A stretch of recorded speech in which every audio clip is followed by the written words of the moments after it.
Bantu besizwe sikaMthaniya ngalibingelela ngalolu suku lwanamhlanje silokhu singabaphilayo njalo. Siphila ngokulandela imithetho yedlozi kokunye nokunye esikwenzayo. Ngifuna ukuqondisa okubili okuthathu bantu bakithi. Sizothanda ukuthi sixoxe sizwisisane, kubalulekile ukuzwisisana. Ngithanda ukubeka lento bantu bakithi. Esibhedlela sesilungu kukhona into ababiza ngokuthi i-review. Thatha amaphilisi uphinde ubuyele futhi esibhedlela uma ungazizwa kahle, ungakaphili kahle. Nakho kamelaphi kukhona futhi esikubiza sithi buyela uma ngabe ungazizwa kahle, i-review ngesilungu. Lokho kubalulekile. Ungakhali uhlezi ekhoneni ngokubana zikhona ezinye izinto kuyabe kudinga ukuthi ngokuya kwesikhathi sibe sisilungise phezu kwempilo yakho. Ngikhuluma kakhulu ngalabo abantu engisithi mangithi kababuye bezolanda ezinye izinto bajike bengabuyi. Bebe sebelokhu bekhuluma ngo-WhatsApp kuphela. U-WhatsApp akalungisi lutho. Kodwa-ke kulungiseka ma umuntu ehleli nomelaphi bexoxa bebonisana nokuthi kufanele wenzeni empilweni yakho kokunye nokunye. Ngiyathanda ukubeka abantu bakithi ukuthi kwesinye isikhathi kunezinto zokuthi uyafika nento endaweni, ikakhulu kunabantu ababuhamba enyangeni. Umuntu walala nomuntu wesifazane ubusuhamba enyangeni. Already siyacela abantu bakithi mangabe uzobuya noma uzohamba enyangeni, ingakhulumeli mina kuphela, ngikhuluma nezinye izinyanga, ukuthi ma uya ucansi luyazilwa bantu bakithi. Uyaphahla ucele. Ukuphahla lokho kwehlukene. Ngenzeka mhlawumbe uphahla ngempepho, uthola ukuthi impepho ayikwenzeli kahle, ngoba kwesinye isikhathi uthola ukuthi idlozi lomuntu livaliwe, uthola ukuthi bakuvala. Kusebenzisa amanzi, usebenzise nekhandlela elimhlophe, uthathe usebenzise nempuphu muntu wakithi. Ukusebenzisa amanzi nempuphu ilokhu: khanyisa ikhandlela lakho elimhlophe, ufake impuphu yakho esitsheni, ubeka amanzi ngenkomishi elimhlophe. Thina kwasemandulo sikhule vele kusetshenziswe ikomishi lezenge. Noma neglasi, iglasi liyakwazi ukusebenza umuntu wakithi, iglasi eli-transparent elikhanyelayo ngesintu sangakithi. Ubeka amanzi akho lapha, ukhanyisa ikhandlela, ucele umuntu wakithi. Uvuke kusasa uthathe le mpuphu uyifake emanzini, uyifake emlonyeni, qala ukhulume ubusuyifaka emlonyeni. Ususiyaphuma ngaphandle, mangabe uqhashile uhambe ehlathini, ufike ukhafule konke amagumbi omhlaba. Khulume, ucele, uxoshe okubi phezu kwempilo yakho. Bese uyahamba uye enyangeni. Uzobona izinto zakho zikukhanyela. Ngicela futhi akugqokwa ukabhudula, ibhrugu elifishane bantu bakithi uma uye esigodlweni. Mina nginje angikaze ngithi mhlambe noma ngifika enyangeni noma ngifika kugobela wami noma ngiya kuphi ngithola ugobela wami noma inyanga igqoka ukabhudula esigodlweni.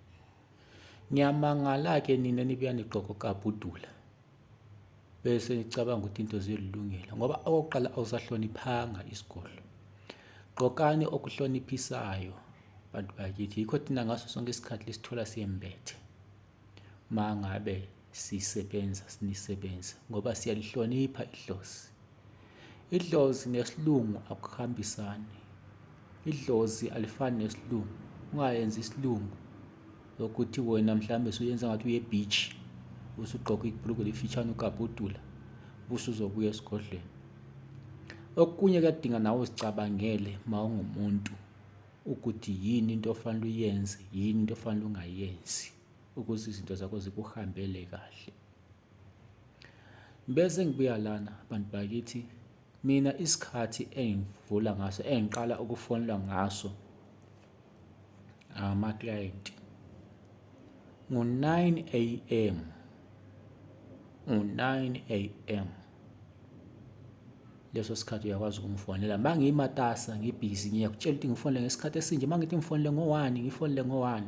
Sinabanye abantu esibatshela ukuthi okay, ungifonele ngo-6, uthole umuntu sengifonela ngo-9 wantambama ebusuku, ngesikhathi sakhe yena afuna ngaso. Bantu bakithi, kubalulekile noma ngabe uyisigulane, mina ngiyakuhlonipha. Hlonipha phela nawe, yibona, ungayenzi umathanda emuntwini ngokubana ekuvezela izinyo. Yikubana ngoba kuyinhlonipho lokho ekunikeza isikhathi sokuthi umzwisise. Mina ngiyathanda ukuzwisiswa, ngilalelwe nami ngoba ngiyakulalela uma unenkinga yakho, uma ubeka inkinga yakho. Uma ngabe ngithe hamba ubuye ujike, noma ngabe into yakho ingahambanga kahle, buya kuDlozikhulu akulungisele. Ziningi indlela zokulungisa izinto. Uma into ingakuvumanga, siyakwazi ukunikeza enye into ezokwazi ukuthi kusize empilweni yakho. Yingakho-ke ungasheshi uzidele. Abanye abantu uze umuntu ethi ngiphuphile, imali ikhona endlini, kodwa uqeda lapho ugijima uye komunye umuntu ofike emotsha izinto zakhe. Imali yebo jike sikhona, ilengile, ifuna ukuthi ngabe iyethulwe. Uma ngabe kumele iyethulwe, hambe emuntwini loyo onguye kusizile, afike akulungisele, akunikeze izinto zokwethula le mali. Ngoba imizi esihlala kiyo sesingasho thina sikulungisele umuthi, sithi sifake umuthi okubulala izinto lapha ekhaya ezimbi, kodwa isikhonkwane somuntu abethele ngaso phela angeke usibulale emzini wakhe ngoba usuke ungasamhloniphanga. Ezinye izikhonkwane noma zilungile ziyavala izinto zokuphumelela, zivale izinhlanhla zomunye umuntu ofikile engumhlali walapho. So yingakho-ke uma ngabe kunjalo, uma ngabe ungahambi kahle, uthola ukuthi kuyenzeka ngalolu hlobo, woza, sizobuya sikulungisele, sikunikeze into ezohambisana nalesi sikhonkwane esilapha ekhaya, ngoba abantu babethela amakhaya abo ngokwehlukana. Abanye abantu bayinkinga ngalana, umuntu uyamnikeza into yakhe, umtshela ukuthi yi-secret yami, nawe ujika uxoxela abangani. Angeke uxoxele umngani wakhe i-secret yakho, ngoba umngani wakho noma ungazi ukuthi ungayithi vu, ungayikhulumi, kube kumi nawe, uyajika ahambe ayixoxela abangani bakhe, ethi nimbone njani uZondo, nimbone njana uSwela, uhamba enyangeni ekanje, nimbone kanje, unezinto ezikanje nje, ubuya enyangeni ekanje. Bantu bakithi, yekani ukuxoxa izimfihlo zenu. Imfihlo yakho ibalulekile. Nami nginjengenyanga, ngimelaphi, angeke ngikwazi ukuthi ngixoxele zonke izimfihlakalo nendlela engisebenza ngayo, izinto zakhe engenza ngakhona. Muntu wakithi, angeke ngikwazi ukuxoxela konke ukuthi manje ngiyenza so, manje ngiyenza so. Yingakho ngisitsho ukuthi uma ngabe ngithi ungifonele ngesikhathi esinje, ngifonele, ubuye ungifonele, uma ngunikeza isikhathi ngifonele ngaleso sikhathi exactly. Muntu wakithi, uzobona izinto zakho zihamba kahle. Into ebalulekileyo ukulalela. Ungalalela into yakho yonke yahamba kahle. Bese ngidlula lapho bantu bakithi, ngithanda ukubana ngethule udaba olukanje. Sethanda ukuthi ngibike lana, kunendoda bantu bakithi, ikakhulu ngithanda ukuxoxela labo abangabe befuna ukugomela isibhamu, uma bafuna ukugomela isibhamu, uma befuna ukuqinela isibhamu, uma befuna ukuqinela isikhali, ngoba usuke ungaqineli isikhali isibhamu kuphela. Uma ngabe sikhuluma ukuqinela isikhali, sikhuluma ngezinto eziyizo ezilimazayo zonke. Nginayo indoda abantu bakithi engakwazi ukuthi ikusize kulokho uma ngabe ufuna ukuqina, ngoba liyabheka niphila endaweni ezinzima, ikakhulu osomatekisi nabosomabhizinisi. ngoba lihlezi ninake niyithagethi. Thola ukuthi usuyabulawa ngokubana usuyi-taxi boss, unama-taxi wakho. Mangabe sesikuvulele wathola ama-taxi wakho, wathola mhlawumbe ibhizinisi lokuthutha, wathola ibhizinisi mhlawumbe ele-tavern eliyabe lidinga ukuqina, ungaxhumana nami, ngizokunikeza inombolo yale ndoda uhambe uyibone mathupha. And then mayekuchaya lezi nhlanga zokugomela isibhamu, it's not ukuthi mhlawumbe uzofika uchaye inhlanga kuphela qede kuthi wahamba.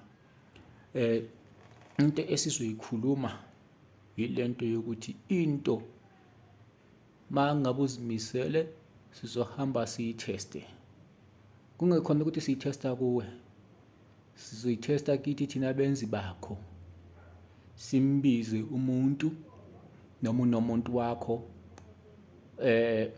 yabe naso isikhali noma esibulalayo, noma sithi isibhamu noma yinkemba noma imbazo, uyakwazi ukubuya naye sibe sitheste kithi ngayo leyo nto abuye nayo, ngoba mangabe singathi sibuye nowethu thina uzothi hayi sisebenzile isibhamu ukuthi singasidubuleki thina. Kodwa mawunayo wakho, abuye nawo ubhushi wakhe obukhali, abuye nawo umense wakhe obukhali, abuye naso isibhamu sakhe akwaziyo ukuthi siyadubula impela, sizobuya sikuyenze or siqale sitheste kithi bese sikwenzela nawe futhi, bese sitheste ubone impela ukuthi lento iyasebenza. Ungaxhumana nami-ke, ngizokunikeza inombolo yale ndoda. Ningizwe kahle, ngizokunikeza le nombolo yale ndoda. Njalo angifuni umuntu ochitha isikhathi sami engifonela ebuza into mina ngitshelile. Mangabe uyifuna, fona uye kule ndoda ifike ikwenzele, utheste yonke into, ngoba kunabantu abangabe funa ukumosha isikhathi sabantu emafonini lana. Asidingi bantu abamosha isikhathi sabantu emafonini. Ungabuyi ngokuzongifunda ingqondo, ngoba mawuzongifunda ingqondo, mina ngizokufunda ingqondo yakho ukwedlula wena phambili nakwakho, ngihambe phambi kwakho. Wena mawuthi 1 mina ngithi 13. So asifuni lokho bantu bakithi, sifuna ukuthi silungise izinto ngokwesintu esiqondileyo. Besibonge futhi kunale ndawo bantu bakithi, engudlozikhulu lo okhulumayo. UDlozikhulu lokho ephilile, lokho aqhubeka ngemisebenzi. Mangabe ngithi hamba uphinde ubuye, izinto zakho anginazo, angizitholanga, ngiyakwazi ukuzithola izinto zakho. Abanye lokho izinto zabo ngizigcinile, omunye lokho angigcina ibhegi lakhe lemali namanje. Ngizoze ngiyisebenzise le mali bantu bakithi, ngoba imali iyisilingo. Ungangisoli kusasa ngoba lokho uthi uzobuya, hlezi uthi wena uzobuya, hlezi uvalelwe ngumsebenzi. Ngizogcina ngiyidla le mali ngoba ngahamba ngayilungisa yaphelela. Angifuni lokho nokwangenza unyaka ophelile engagcina siyaphathana nebhegi siyalungisa izimali zabantu eZimbabwe, ngigcina sengibanjwa ngoba sengifohla nazo, qede sengikhipha futhi inkalakatha zey'mali ey'khwameni leso, ngoba ngike ngabhekana ney'nkinga bantu bakithi. Imali zomuntu angifuni ukuzigcina kakhulu bangabe sengizenzile. Mangithi woza uthatha iy'mali zakho, izuthatha iy'mali zakho muntu wakithi. UDlozikhulu okukhulumayo. Bantu bakithi, ngizothanda ukuthi into inqabu nje, ngingadli isikhathi esiningi, ngidle isikhathi esincane, ngithathe isikhathi esincane kuphela.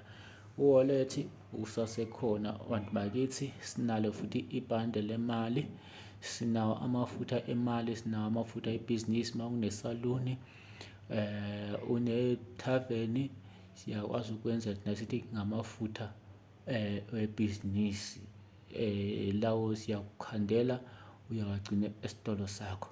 Noma ngabe kuthiwa kunzima kangakanani, abantu bagijima baza kuwe bazokuthola-ke, bakwazi ukuthola kugcwele e-tavern yakho, kugcwele esaluni yakho.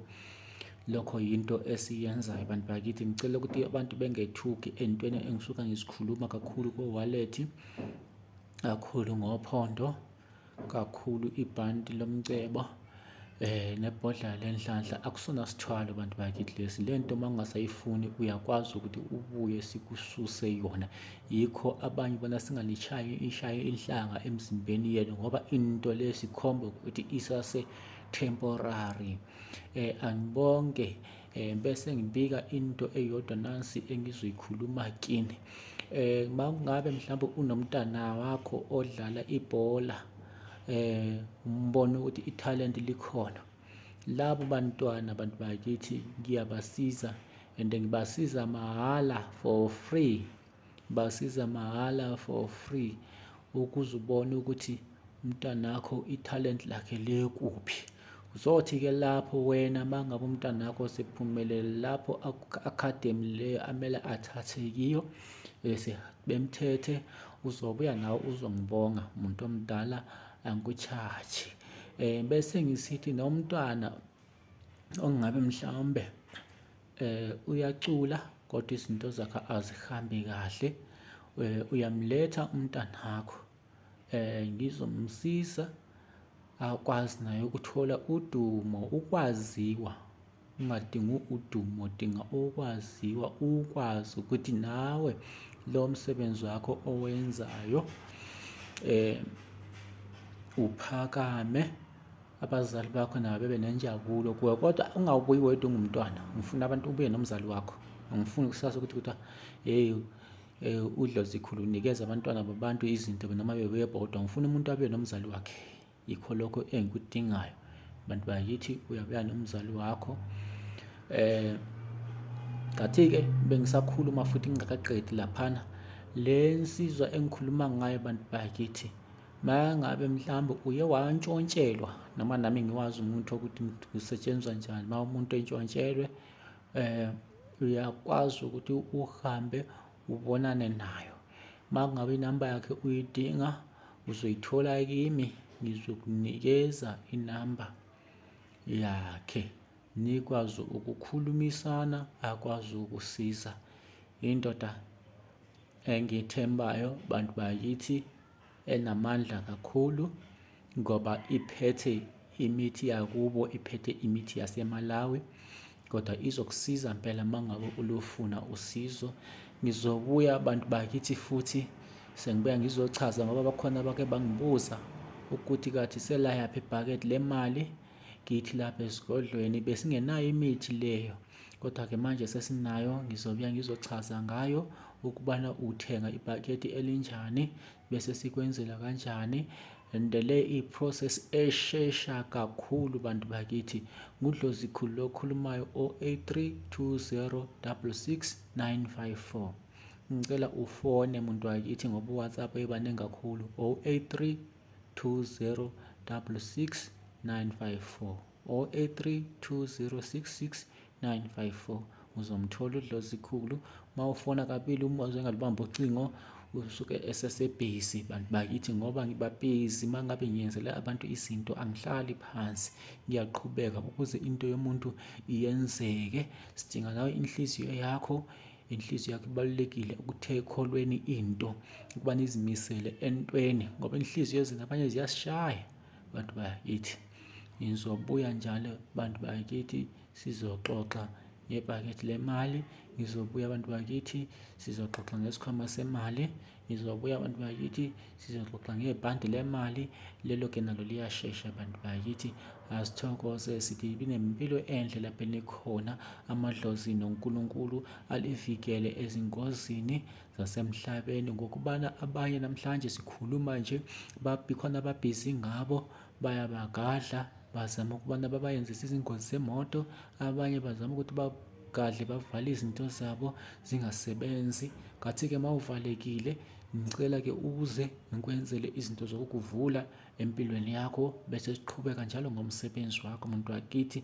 Yikho nigqugquzela ukuthi mangabe ngikunikeza into, ngicela uhambe uyoyihlola. Futhi mina angesaba ukuthi hambe uyihlola into yami ukuthi ingabe legit nayo, ingabe into yami le ngikunikezeni iyasebenza yini, ngokubana mina ngisebenza ngento yokuthi ngisebenza ngedlozi lakithi bese ngisebenza ngedlozi lakini. Uma ngabe ngakwenzela into engaqondile, idlozi lakwakho nelami lizongishaya. Idlozi lishaya kabuhlungu ngoba lithatha yonke into osuka unayo. Angibonge ngalolu suku namhlanje, niphile bantu bakithi, ngithi nda, ngithi thokozani, ngithi mbezi, philani bantu bakithi. Abalele esibhedlela ngithi mabaphile, abahluphekile nasemoyeni ngithi makalapheke, babe nosuku oluhle imihla namalanga. Udlozi khulu mthole ku 083 20 66 954.